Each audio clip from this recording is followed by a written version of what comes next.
Bonsoir, merci pour l'invitation. Merci. Tout le plaisir est pour moi. Merci de répondre à l'invitation. C'est toujours avec le sourire qu'on accueille le général. Surtout dans un pays en crise, on se dit qu'on est en sécurité ce soir sur ce plateau. N'est-ce pas, général? Oh, pas tout à fait. Oui.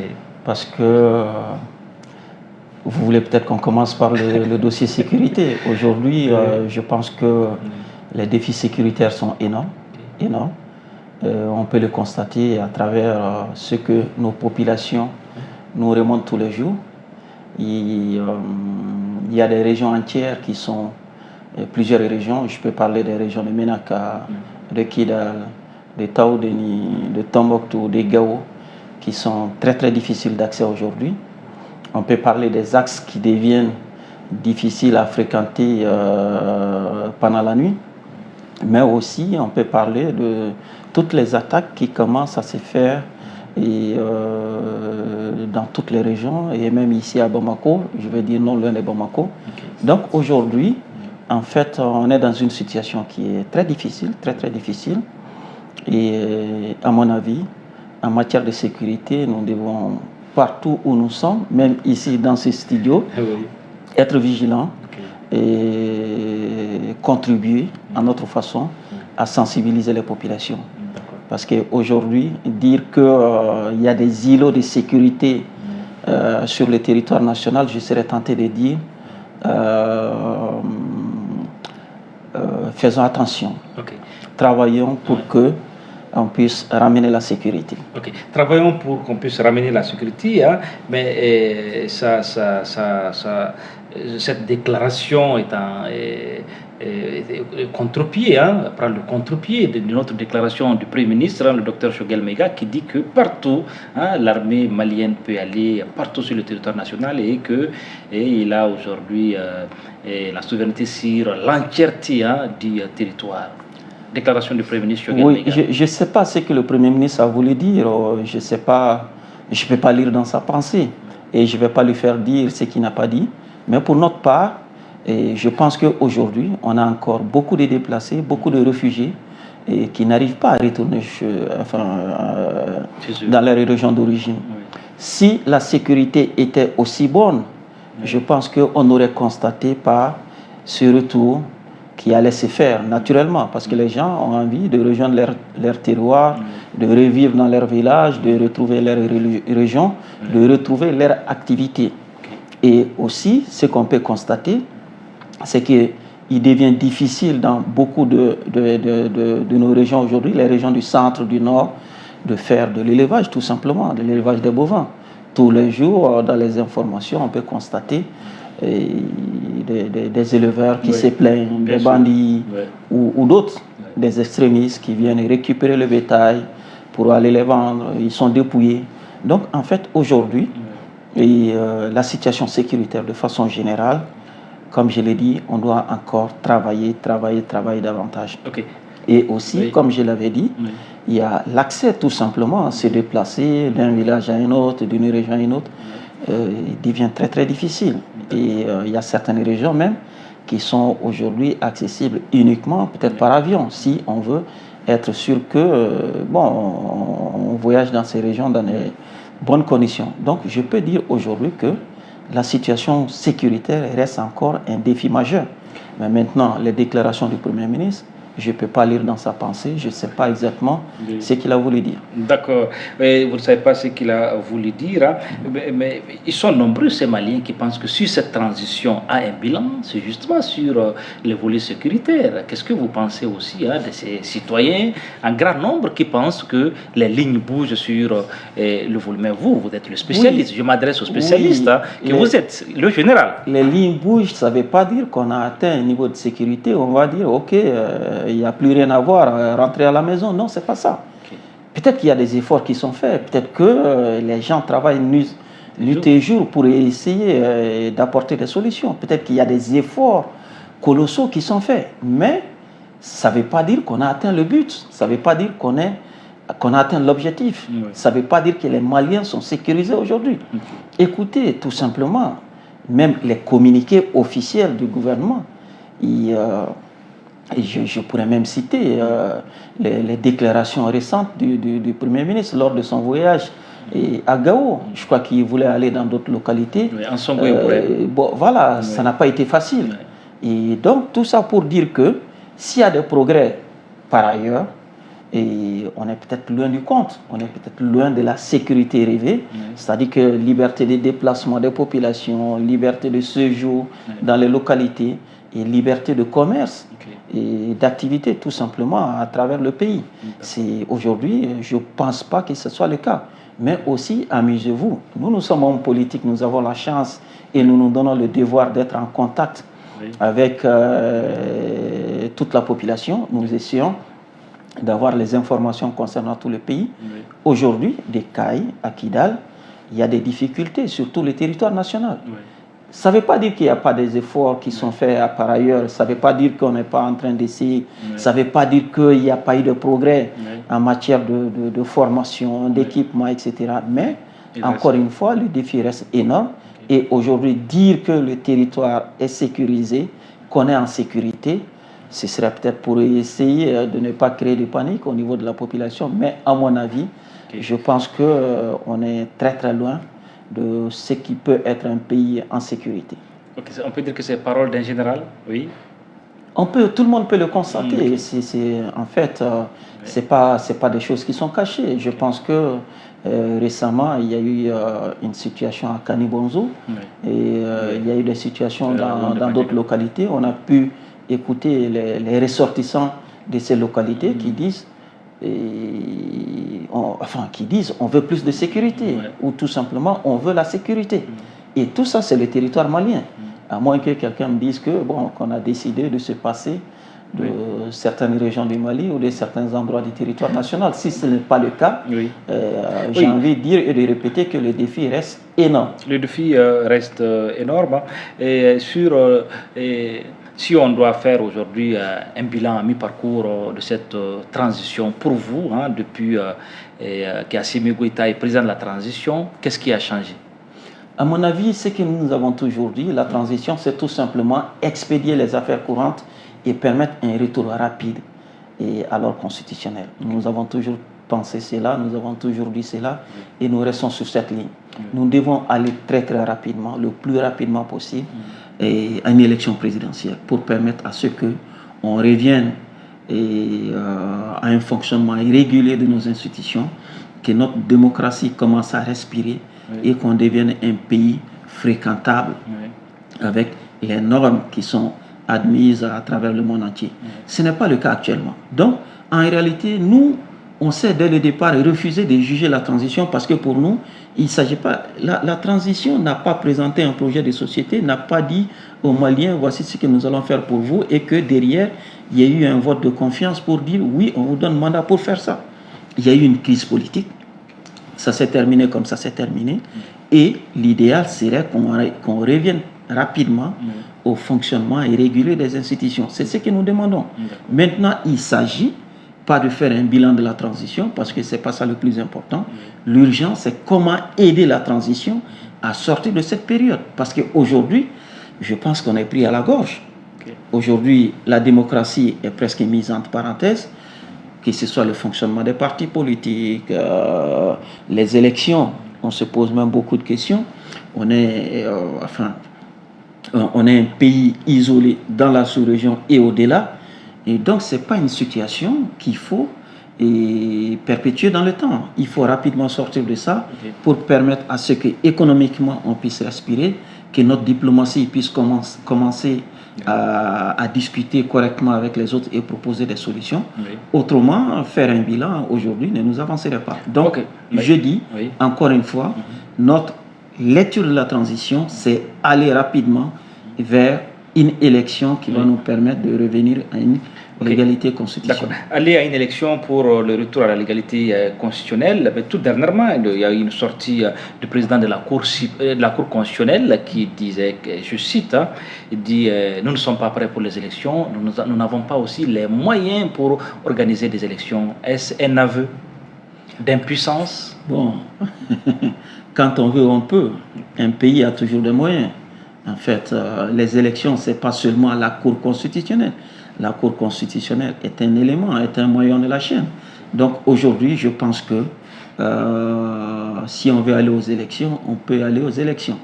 Les déclarations de la Cour constitutionnelle, du président de la Cour constitutionnelle, c'est peut-être pour dire oui, il y a des difficultés et qu'il faut se mettre au travail pour pouvoir surmonter ces difficultés. C'est peut-être une façon de tirer la sonnette d'alarme en disant on veut aller aux élections, mais faisons attention, il y a encore du travail à faire. C'est comme ça que je vois.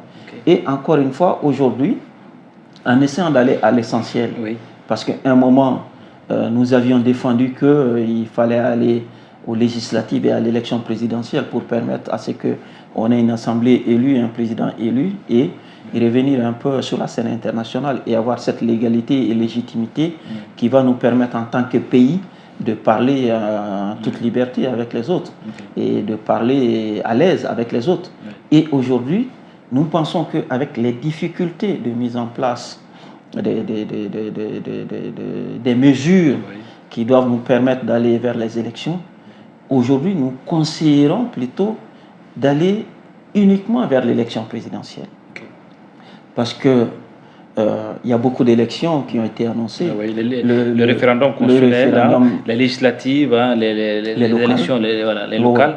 Je pense que toutes ces élections peuvent attendre. La présidentielle. Oui, il faut aller à l'élection présidentielle. On va avoir un président élu qui permettra au Mali, en tant que nation, en tant que pays, de revenir, de sortir de son isolement, de pouvoir relancer son économie, de pouvoir, relancer par exemple le processus de paix et de permettre à ce que...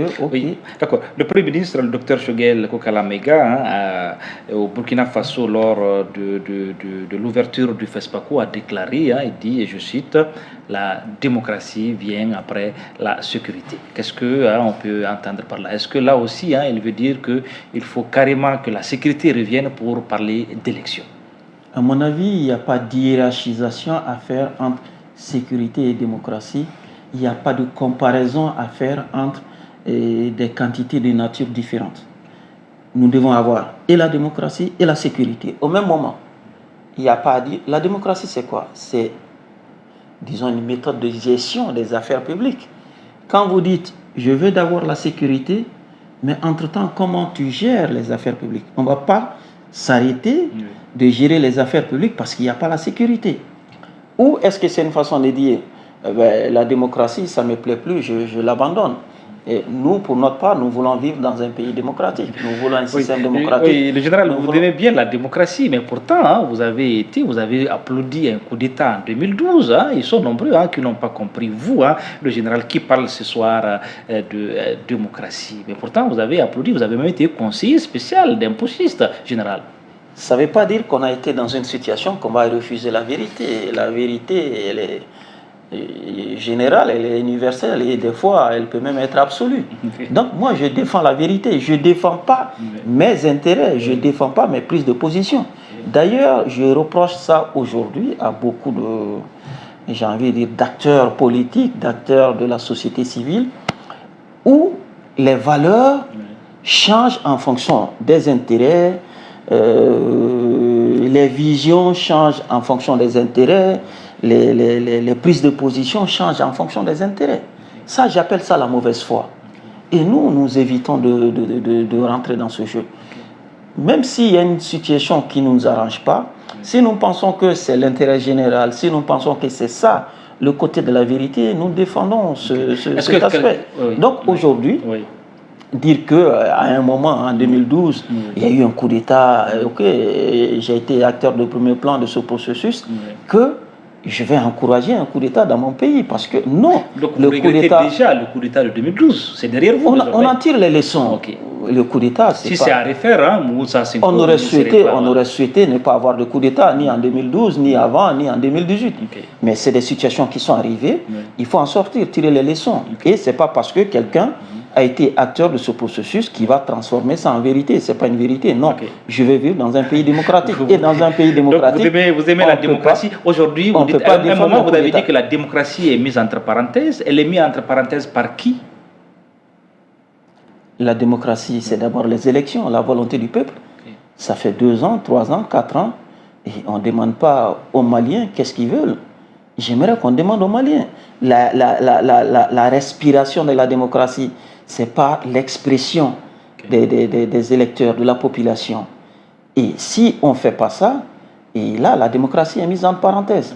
Et les partis sont là pour concourir à cette expression démocratique. Mais malheureusement, nous, on a un jeune parti. Mais depuis que le parti est créé, on ne peut même pas évaluer notre niveau d'ancrage au niveau de la population parce qu'on n'a pas participé à de vraies élections.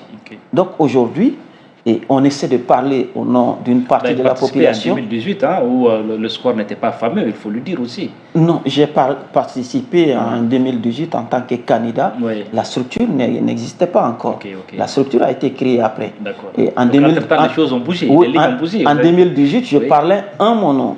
Mais aujourd'hui, je parle au nom de la Ligue démocratique pour le changement. Ça change beaucoup de choses. Et quand nous allons vers les populations, c'est pour leur dire oui. Nous avons une équipe, formons une équipe, un ensemble qui peut prendre tous les Maliens pour essayer de faire face à tous les défis que nous avons. Donc aujourd'hui, le fait qu'on ait mis beaucoup de temps, et surtout dans une période de transition, sans demander aux Maliens qu'est-ce que les Maliens veulent, pour moi, la démocratie est entre parenthèses. Voilà. Ok.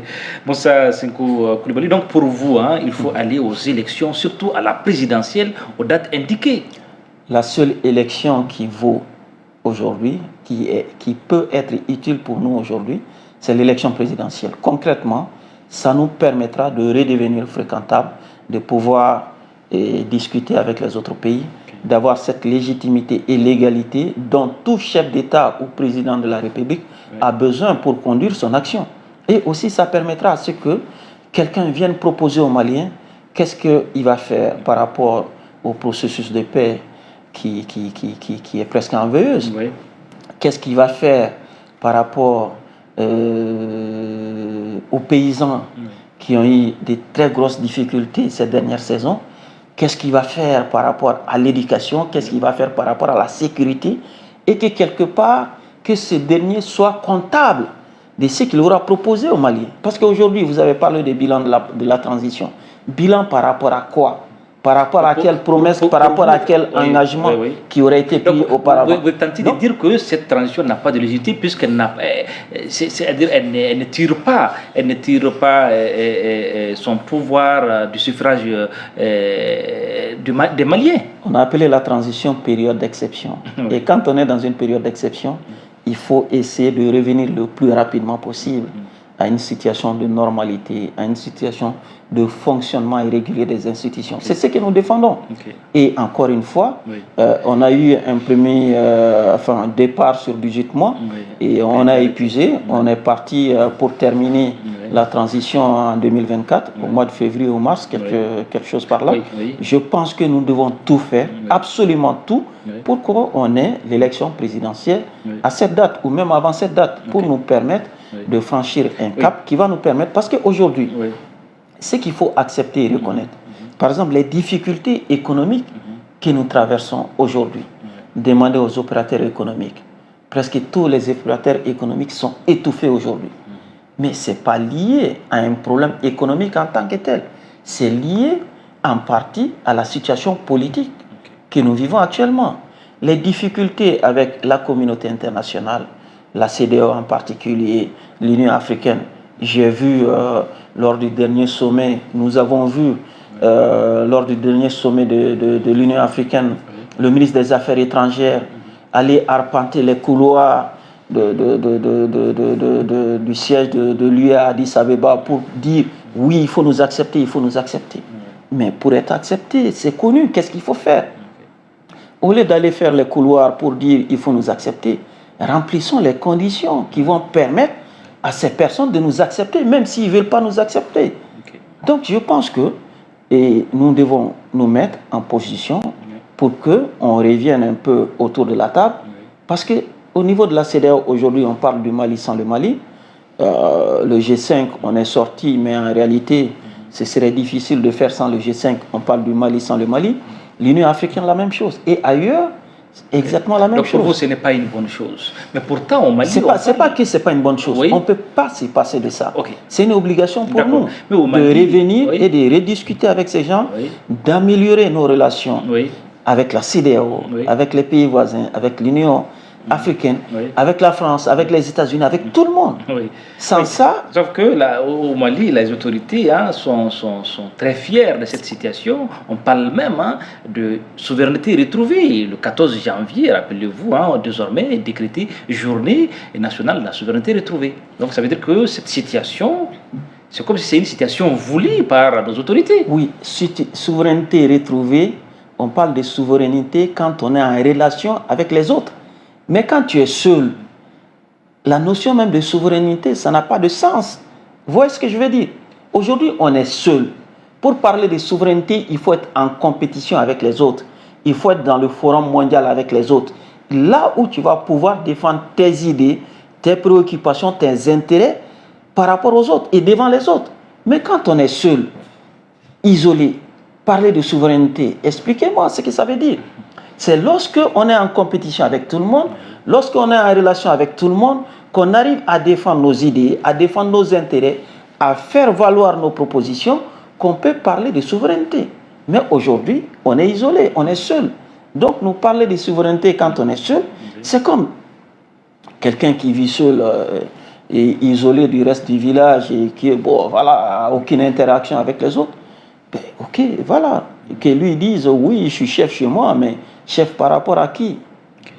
Donc aujourd'hui, je pense que si on veut parler de souveraineté retrouvée, nous ne devons pas avoir peur d'interagir avec les autres.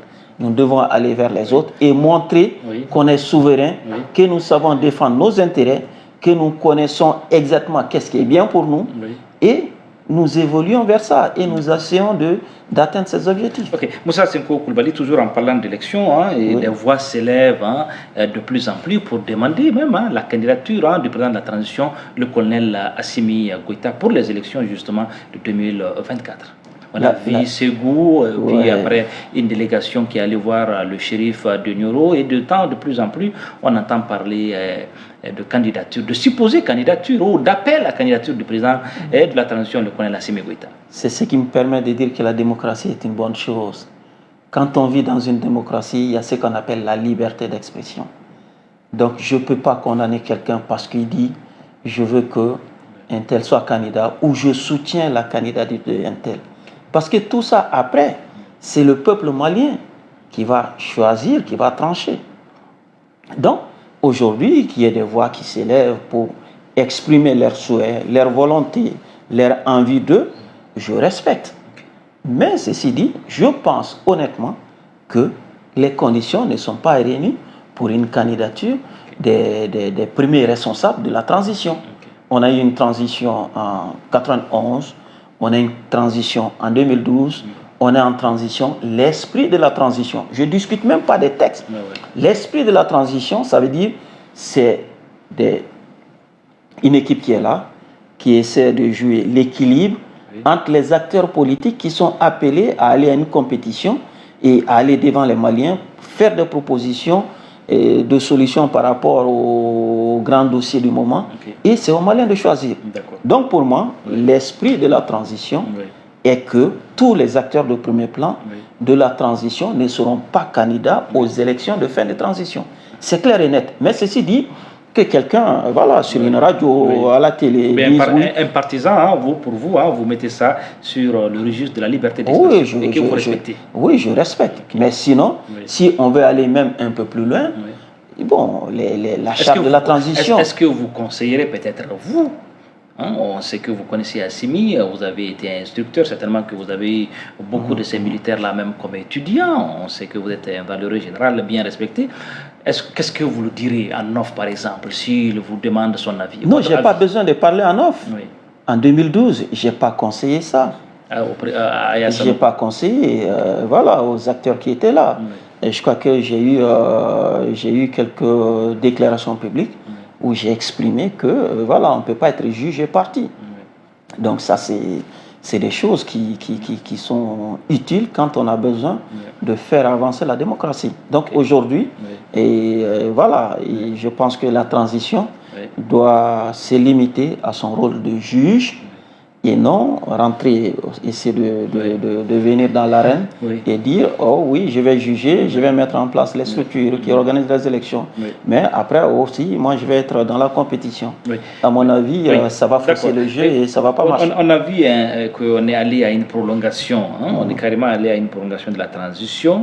Vous avez parlé laquelle prolongation nous a même valu, prolongation qui nous a valu les sanctions de la CEDEAO, lesquelles sanctions ont été jugées illégitimes, illégales et injustes de la CEDEAO. Et maintenant, en 2024, si on n'arrive pas à faire des élections, on n'est pas en 2024 encore, mais ça se prépare dès 2023 si on ne fait pas d'élections en 2024. Il faut qu'on comprenne très bien. Les élections sont incontournables. Nous allons aller aux élections.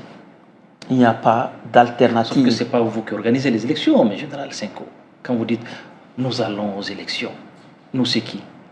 Le Mali, les Maliens. Oui, okay. Comment voulez-vous désigner le prochain président si vous ne faites pas d'élection? Comment voulez-vous désigner les membres, les parlementaires, si vous ne faites pas d'élection? Je ne sais pas, on n'est pas... Peut-être que quelqu'un... Les ANR, avec les Assises nationales de la refondation, on est allé à une prorogation de la transition sans que personne ne lève le doigt, et puis après, on a eu les sanctions de la CEDEAO. Donc certainement, peut-être que ce sont des sanctions de la CEDEAO et les autorités peuvent aller à une prorogation, si elles le veulent, bien sûr. Non, ça ne se passe pas comme ça. Ce n'est pas parce qu'il y a eu une première prolongation et que ça a semblé se passer sans grande difficulté que, ok, c'est la voie ouverte, ok, à une petite série de prolongations à l'infini. Non, ça ne se passe pas comme ça. Aujourd'hui, j'ai dit qu'on est presque pris à la gorge. Le processus d'Alger, l'accord d'Alger, vous voyez toutes les difficultés qu'on a aujourd'hui. Il y en a même qui parlent de guerre qui va reprendre, il y en a qui, bon, on entend toutes sortes de choses. C'est inquiétant, ça fait peur. Vous voulez qu'on continue à vivre dans un pays où tous les jours on se réveille avec de nouvelles inquiétudes? Non. Aujourd'hui, le pays est presque coupé en plusieurs morceaux. Vous voyez? Donc c'est par les élections qu'on peut renouer, comme j'ai dit, avec les populations qui vont exprimer. Parce qu'il y a un candidat qui va venir pour dire, vous les Maliens, si vous me faites confiance, voici la solution que j'ai pour vous par rapport à l'insécurité, par rapport au processus d'Alger. Et voici le type de coopération que je propose avec les pays voisins. Et là, les Maliens vont donner mandat à la personne. Mais aujourd'hui, c'est quoi? Les Maliens n'ont donné mandat à personne. Et là, encore une fois, comme j'ai dit, on a besoin... Donc, pour vous, aider la transition, je vous reprends, c'est l'aider à sortir de la transition. À ce que le pays retrouve son fonctionnement régulier. C'est ça, aider la transition. Aujourd'hui, je pense honnêtement que on a tous besoin d'aider. Parce que les défis aujourd'hui sont tels que je ne suis pas sûr qu'en laissant les choses à l'exécutif actuel, seul, que cet exécutif aura les ressorts nécessaires pour nous sortir de la transition dans le délai convenu.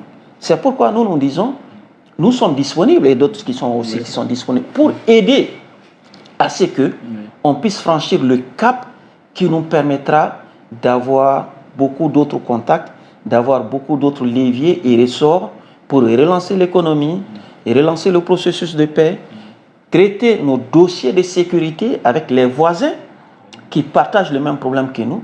Comment voulez-vous que ici au Mali, qu'on combatte l'insécurité si on ne communique pas de façon correcte avec le Niger, on ne communique pas de façon correcte avec le Burkina Faso, on ne fait pas la même chose avec l'Algérie, on ne fait pas la même chose avec le Burkina, on a des difficultés avec la Côte d'Ivoire.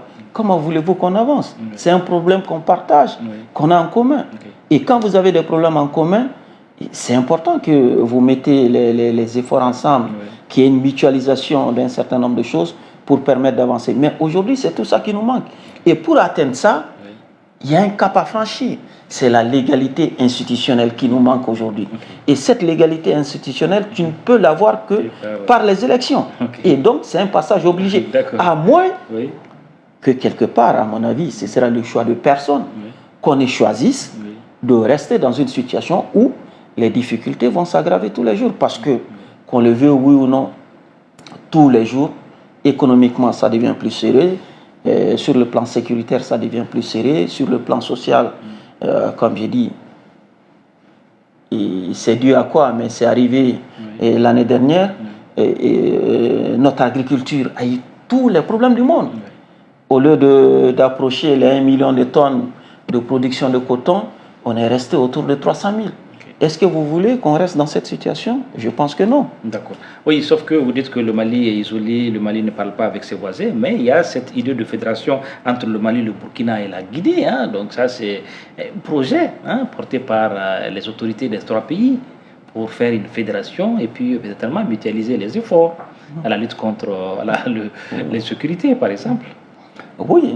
Bien, c'est pour vous ça? Non. L'idée de fédération, ça ne date pas de maintenant. Okay. L'idée de fédération, c'est depuis les indépendances avant. Est-ce que c'est une priorité aujourd'hui?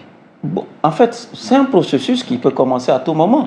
Qu'on parle de fédération maintenant, à mon avis, je ne vais pas condamner. Okay. Bon, maintenant, mais comme j'ai dit, nous, même pour aller assez facilement à une fédération, et voilà, si on a des autorités légitimes, je pense que ça ne peut que faciliter. Donc aussi, l'idée d'aller vers cette fédération, à mon avis, ça doit nous encourager à aller très très rapidement aux élections. Le général est pressé d'aller aux élections. Bon, on va dire comme ça. En 2018, votre nom était cité. On a les sondages, les gens disaient, ils sont nombreux qui disaient c'est le futur président parce qu'il a démissionné de l'armée. Et puis on disait que c'était vraiment le candidat.